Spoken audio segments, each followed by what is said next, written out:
우리가 그동안에 복에 관해서 이제 말씀을 들었고, 또 이제 성경에 나타난 모든 개념을 히브리 개념 같이도 우리는 그것을 어떻게 받아들여야 되는가 하는 것에 대해서 1절부터 9절 말씀까지 내가 그 땅에 평화를 줄 것인즉 너희가 누울 때 너희를 두렵게 할 자가 없을 것이며 내가 사나운 짐승을 그 땅에서 제할 것이요 칼이 너희의 땅에 도로 행하지 아니할 것이며 너희 원수들을 쫓으려니 그들이 너희 앞에서 칼에 엎드러질 것이라. 또 너희 다섯이 백을 쫓고 너희 백이 만을 쫓으니 너희 대적들이 너희 앞에서 칼에 엎드러질 것이며 내가 너희를 돌보아 너희를 번성하게 하고 너희를 상대하게 할 것이며 내가 너희와 함께 한 내 언약을 이행하리라. 아멘. 이스라엘 민족들은 가는 곳곳마다 전쟁을 하잖아요. 평화라는 것이 없는 거예요. 전쟁을 하니까. 그러니까 굉장히 그 사람들은 그 평화를 원하는 거예요. 예수님께서도 제자들을 만나면 뭐라 그랬어요? 먼저 인사를 샬롬, 평화, 평안하는요, 평화하라 이거. 그래서 이스라엘 민족들의 영혼은 평화하는 거예요. 평화. 지금까지 전쟁하잖아. 지금까지도. 근데 이스라엘이 1000년이 넘게 나라가 없었어요. 잊어버리고. AD 70년에 로마 디도 장군에 의해서 로마에 의해서 예루살렘이 함락되고 나서는 다 디아스포라 유대인들이 된 거예요. 다 뿔뿔이해지고 예루살렘에서. 그래서 1948년에 가서 유엔에서 미국하고 같이 합작을 해서 유엔에서 팔레스타인 한 곳에서다가 만들어줬잖아요. 그런데 결국 아랍 사람들한테 예루살렘 성전은 어떻게 해요? 못 찾아오잖아요. 그러니까 그 사람들은 지금도 통곡의 벽에 올라가서 울고 하나님께 기도하는 유대인들. 어디를 찾기 위해서? 예루살렘 성전을 찾기 위해서. 그 아랍 사람들도 뭐라 그래? 우리 조상이 누구라? 아브라함이라 그러는 거예요. 우리 조상이 아브라함이라 자기들도 그러는 거예요. 안 주지요. 그러니까 통곡의 벽하고 그 예루살렘하고 이렇게 경계서 이렇게 거기에 올라가서 토라 성경을 읽으면서 통곡을 하는 거예요. 지금도 통곡을 하는 거예요. 그래서 이스라엘 백성들은 이 평화를 원합니다. 가나 지구가 거치면서 맨날 전쟁하잖아요. 아랍 사람들하고 이스라엘은 전쟁하잖아요. 서로 왜 우리 땅에 와 사느냐 이거. 사실은 그 땅이 누구 땅이 이스라엘 땅이에요. 그런데 1000몇백 년을 비워놓으면서 여기저기서 막 들어와서 살다 보니까 아랍 족속들이 다 차지하고 그러니까 자기 땅을 안 주려고 그래요. 근데 천국에서 이제 내가 오늘 추수감사 절에서 이거를 이제 준비를 해놨는데 1948년도에 그 한 미술관에서 이제 유대인들이 이제 그 고위급들이 유대인들이 모여서 회의를 거기서 해가지고 우리 나라를 찾아야 된다. 이제 이런 교리가 있어가지고 그래서 유엔에서 그거를 이제 이렇게 해줬어요.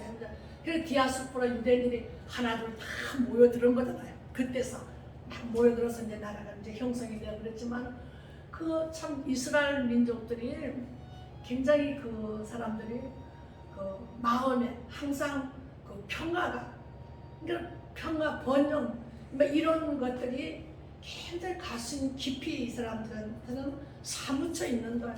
그리고 이제 약속의 말씀에 내가 그 땅에 평화를 줄 것이라고 이렇게 레위기에도 약속했잖아 하나님께서. 그런데 그 유대인들이 그렇게 굉장히 그 평화를 굉장히 원해요. 그러니까 예수님도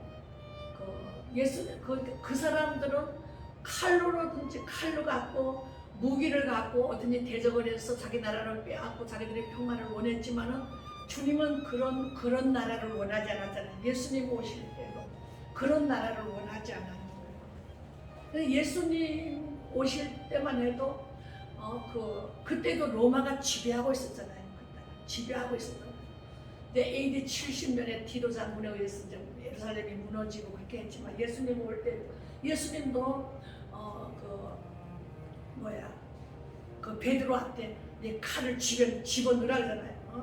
칼이 너희 땅에 두루 행하지 아니할 것이요 너희 원수들이 쫓을 것이니 오늘 말씀에 그들이 내게 앞에서 엎드려 칼이 엎드려질 것이며 이렇게 너희를 돌봐 너희를 번성하게 하고 너희를 창대케 할 것 내가 너희를 함께하는 언약을 이행할 것이라고 이렇게 약속을 했기 때문에 이 약속의 말씀을 그들은 이제 칼로 어떻게 전쟁을 해서 우리가 평화를 얻으려 했는데 이스라엘 민족들은 그래서 예수님 제자들을 보면 그 당시 예수님 시대 때도 예수님 제자들은 다 독립군들이었어요.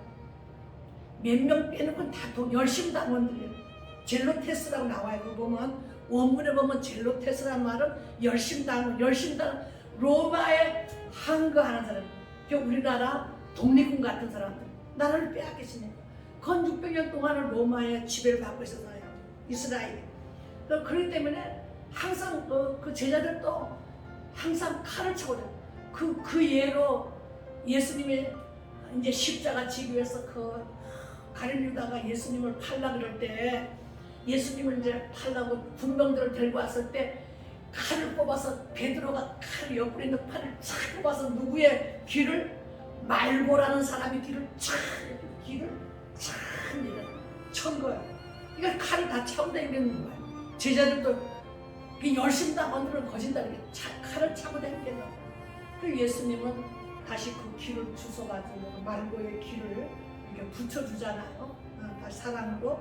그러니까 인간은 총과 무기로 평화를 가져가지만 예수님은 십자가의 사랑으로 그분은 세계를 하나 되게 만들기를 원했잖아요. 그래서 우리가 예수님의 그 복음 전파가 지금 세계 몇 프로가 지금 기독교인들이에요. 20%가 30%가 지금 그렇게 되잖아요. 그 예수님은 십자가의 사랑으로 평화를 이루고 인간은 그냥 천금으로 평화를 이루려는 그게 안 되는 거죠. 우리가 신명기 28장을 한번 보겠습니다. 신명기 28장에는 하나님의 약속이고 신명기 28장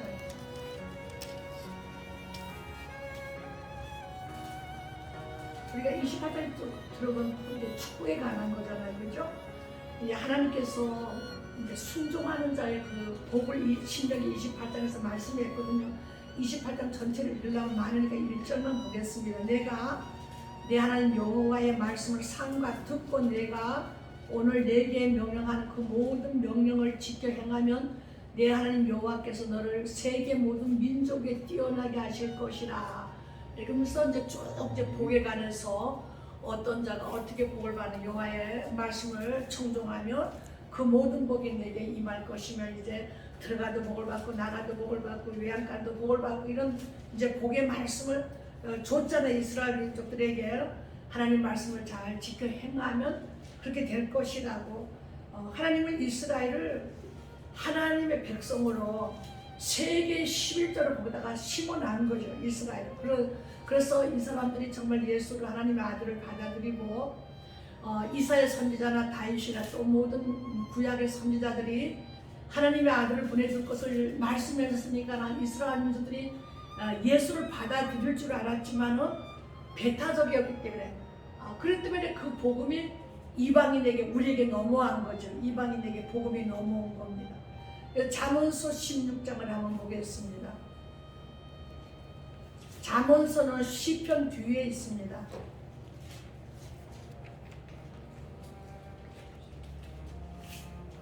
잠언서 16장은 구약 성경 927페이지가 되어 있습니다.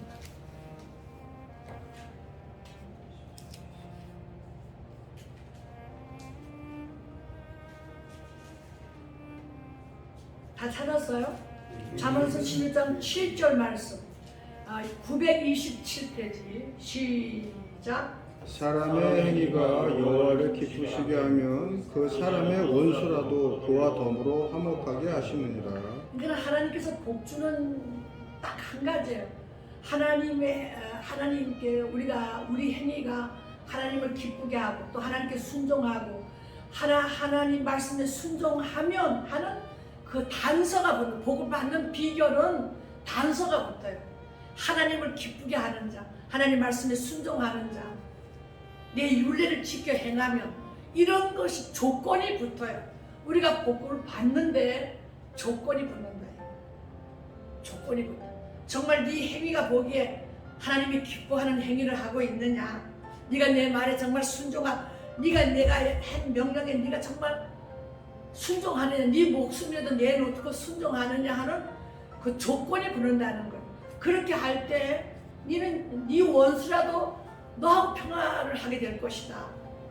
그거잖아요. 그렇죠? 그 사람의 행위가 여호와를 기쁘게 하는 거예요. 그런데 이상한 게 있어요. 복음이라는 것을, 예수 그리스도를 내가 받아들이는 순간에, 자, 이스라엘 민족들은 예수님이 와서 예수를 하나님의 아들이라고 받아들이는 순간에 뭐가 왔어요? 로마에서부터 핍박이 왔죠. 또 유대인 자기네들 민족끼리도 핍박이 왔죠. 복음을 받아들일 때 핍박이 왔어요. 그래서 이 복음이라는 걸 받아들이는 로마로부터 환난과 칼이, 무자비한 칼바람이 막 오는 거예요. 그러니까 이것이 그럼 무슨 축복이에요? 내가 예수를 받아들였는데 왜 이런 환난과 고통과 핍박과 이런 것이 오는가? 여러분, 예수를 안 믿는 집의 여자가, 그래서 성경에는 믿는 자끼리 결혼하라 했어요. 결혼. 믿지 않는다 하고 하지 말라 그랬어요. 왜냐하면 분명히 핍박이 있기 때문에, 분명히 하나님을 섬기는데 핍박이 있기 때문에 그렇게 하라 그래요. 그러니까 복음을 받아들이는 순간에, 예수님 제자도 복음을 받아들이는 순간에 같은 동족끼리 유대인에게, 우리는 유일하신 여호와 하나님을 믿는데 무슨 하나님 또 아들이 있단 말이야? 삼위일체를 안 받아들이는 거야.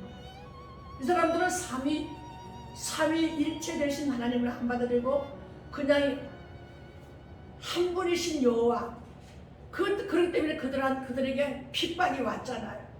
제자들서부터 쭉 속죄자들, 그 다음에 예수님 많은 사람들에게 핍박이. 그리고 예수님께서 뭐라고 말씀하시냐면, 내가 너에게 평안을 주러 온 것이 아니라 검을 주러 왔다 그러잖아요. 이게 뭔 말이에요? 검을 주러 왔단 말이 뭐, 그만큼 예수를 믿는데 검이라는 것은 여러분 칼이잖아요. 칼.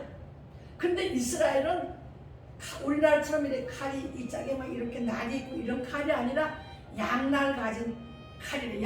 양쪽으로. 그래서 그 사람들은 곡식들을 단을 묶을 때 그냥 이리저리 이렇게 친대요. 그러면 이 짝에도 비고 이 짝에도 비고 양날 가진 검을 갖고. 근데 그 사람들은 그것이 전쟁할 때 또 무기가 된다는 거예요. 그럼 무기. 예?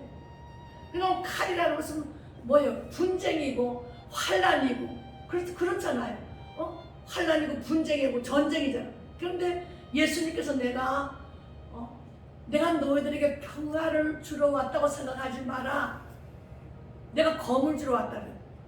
그러면 환란이 없는, 핍박이 없는, 전쟁이 없는, 고난이 없는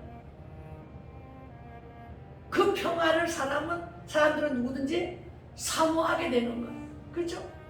근데 그때에 예수님 당시나 그 제자들까지도 그 기독교로 콘스탄틴 대제가 기독교로 로마가 선포되는 그 순간까지 얼마나 400년 가까이 얼마나 고난과 핍박과 그런 게 왔단 말이에요. 근데 우리에게 주는, 주님이 주는 평화는 그럼 무슨 평화예요? 그러면 내가 검을 주러 왔다. 예수님 와서 살롬 평화를 주고, 이건 어떻게 된 거예요? 그럼 뭐예요? 이거는 우리가 잘 알아야 되잖아. 바깥에서는 환란이에요. 내 환경은 환란이야. 그런데 성령을 받게 되면 내 안사람은 평안이 임하는 거야. 하나님이 주는 평안은 내 심령 위에 임하는 평안인 거야. 그런데 바깥에는 많은 환란과 핍박과, 그렇죠? 그런 말 못하는 그 핍박이 있었잖아요. 그러니 뭐 사람을 성전 그 기둥에다가 로마 그 운동장 그 기둥에다가도 묶어놓고 기름을 끼얹고 예수님 하나 때문에 화형을 시키는 거예요. 화형을 시키는 거예요. 그리고 사자를 풀어놓고 일주일씩 붕괴놨다가 사자를 풀고 거기다가 집어넣고 또 톱으로 켜고 또 말에다가 이렇게 사람을 이렇게 묶어가 뒤에 끌고 가면 창자가 다 터져서 죽어. 바깥으로는 칼인 거예요. 예수 믿는 것이 칼인 거예요. 그런데 그것을 그렇게 감당할 수 있도록 성령 하나님께서 그들의 마음을 평안을 줘서 그렇게 이길 수 있었다는 겁니다. 할렐루야. 바깥에는 환란이잖아요. 칼이잖아요. 그런데 성령이 임하니까 우리의 심령에 성령이 와서 계시니까 아무리 바깥에 어려운 일이 있어도 심령 평안을, 심령 천국을 이루고 있는 거예요. 이게 영적인 것과 육적인 것을 이렇게 달라져요. 그래서 그 율법의 칼을 쓰지 말라잖아요. 율법의 칼을. 여러분 성경을 보다가 너무 의문하는 게 너무 많잖아요. 이런 것들을 잘 율법과 복음으로 조화를 잘 시켜야 돼요. 왜냐하면 세례 요한이 예수 증거하다가 옥에 갇혔잖아요. 근데 예수님이 세례 요한이 옥에 갇혀 있는데 그 주위를 예수님 제자하고 왔다 갔다 하면서도 거기에 면회를 안 가는 거예요. 그러니까 세례 요한이 가만히 생각하니 괘씸하다. 나는 예수님 때문에 이렇게 옥에 갇혀 있는데 아니 그 주위 왔다 가면서도 면회를 안 온다? 그럼 인간적으로 생각하면 괘씸해요, 안 괘씸해요? 지금 세례 요한이 그런다면 옥에서 2년 동안을 요한은 살렘에서 예수님 예루살렘 근방에서 제자들이 세례를 주고 천국에 가까이 왔다 예수님을 영접하라고 막 복음을 외쳤잖아. 그러다가 이제 옥에 갇힌 거야. 잘리기 직전이죠. 그렇지. 이제 옥에 갇혀 있는 거야. 근데 요한복음에 나와 자세히 읽어봐. 그러니까 예수님이 제자들하고 그 주위에 왔다 갔다 하는데 면회를 안 온단 말이야. 세례 요한이 보니까 면회를 안 한단 말이야. 그럼 예수님이 왜 면회를 안 갔을까? 여기서 퀴즈를 한번 내봅시다. 왜 예수님은 세례 요한이 이렇게 감옥에 갇혔는데 면회를 안 갔을까? 예수님이 세례 요한한테 왜 안 갔느냐? 제자들이 말이야. 예수님 제자가 예수님한테 요한 선생이 저게 지금 갇혀있는데 거기에 면회 갑시다. 힌트 좀 한번 주실래요? 약간 알 것 같기도 한데. 내 기억은 나요. 힌트 좀. 그 율법과 복음으로 내가 풀라 했잖아. 율법과 복음으로 풀라 그랬잖아 내가. 모든 성경은 율법과 복음으로 풀어야 되는 거야. 예수님은 그리스도고 요한은 사람이고. 그런데 그래서 어떠란 말이야. 그러게 그리스도니까 전도 사업이 바쁘니까. 전도사업이 바빠도 가야지. 여러분 봐요. 세례 요한이 예수님 면회 오라는 거는 여러분 율법을 생각하는 거예요. 세례 요한을 거기다 갇혀놓는 놈들을 다 죽이라는 거예요. 다 죽여주십시오. 나를 풀어주십시오. 그놈들을 멸해주고 당신이 메시아로 왔으니까 당신이 볼도 5개 가도 5,000명을 먹이도 남는 능력이 있고 뭐든지 할 수 있지 않습니까? 그러니까 세례 요한은 내 원수를 갚아주십시오. 율법은 눈은 눈으로. 나 율법을 얘기잖아. 칼은 칼로 원수를 갚아달라는. 그러니까 예수님은 사랑의 종으로 왔게 덮어주고 원수라도 사랑해줘야 되는 거예요. 원수라도 사랑해주니까 예수님은 감옥에 면회 안 가는 거예요. 세례 요한의 말을 들어줄 수가 없으니까 원수라도 사랑해야 되니까요. 원수를 갚아주는 율법으로 갚는 자가 아니라 사랑으로 덮고 복음으로 그들을 변화시키려 오신 분이지 원수를 갚아주려고 눈은 눈으로 이는 이로 갚는 율법의 종으로 온 것이 아니라는 거죠. 할렐루야. 성경에 비유에 대한 거를 굉장히 많이 나왔잖아요. 예수님 비유로 말씀한 게 참 많잖아요. 그죠? 비유로. 비유라는 뜻이 뭐예요? 비유. 아유, 예를 들어서 비유를 내가 말할게. 비유라는 것이 뭐예요? 비유 들어서 말할 때 우리가 아유, 내가 비유로 말할 건데 이런 거 있잖아. 비유. 아니 비유가 비유지 뭐예요? 비유가 비유인데 그 뜻이 뭐야? 아니, 비교를 하는 거겠죠 뭐. 그 설명이 좋게 비유 들어서 얘기하는 거지.